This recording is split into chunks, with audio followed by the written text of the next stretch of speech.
ஆண்டவராக இயேசு கிறிஸ்துவின் நாமத்தினாலே உங்களுக்கு அன்பின் வாழ்த்துக்கள். 1 சாமுவேல் 2ஆம் அதிகாரம் 30ஆம் வசனத்திலே கர்த்தர் சொல்லுகிறார், என்னை கனம் பண்ணுகிறவர்களை நான் கனம் பண்ணுவேன், என்னை அசட்டை பண்ணுகிறவர்கள் கனஈனப்படுவார்கள்.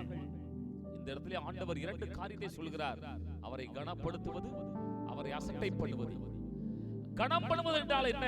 தேவனுடைய வார்த்தையை கேட்டு அதன்படி அப்படியே செய்வது.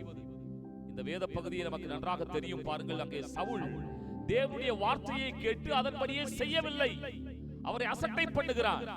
ஆகவே தான் அருமையானவர்களே, இந்த உலகத்திலே நல்ல ஒரு உயர்ந்த மனிதர்கள் மற்றவர்களை கனம் பண்ணும் பொழுது பாருங்கள், அவர்களுக்கு ஏற்ற அந்த உயர்வுக்கு ஏற்ற மேன்மைக்கு ஏற்ற தங்களது தகுதிக்கேற்ற அந்த கனத்தை கொடுப்பார்கள். அப்படியானால் சர்வ வல்லமையுள்ள ஆண்டவர் தன்னை கனம் பண்ணுகிற ஒரு மனிதனை கனம் பண்ணுவாரானால் அந்த கனம் எப்படி இருக்கும் யோசித்து பாருங்கள்.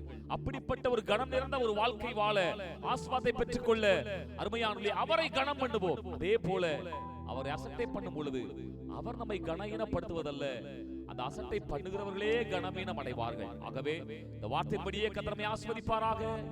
ஆமென்.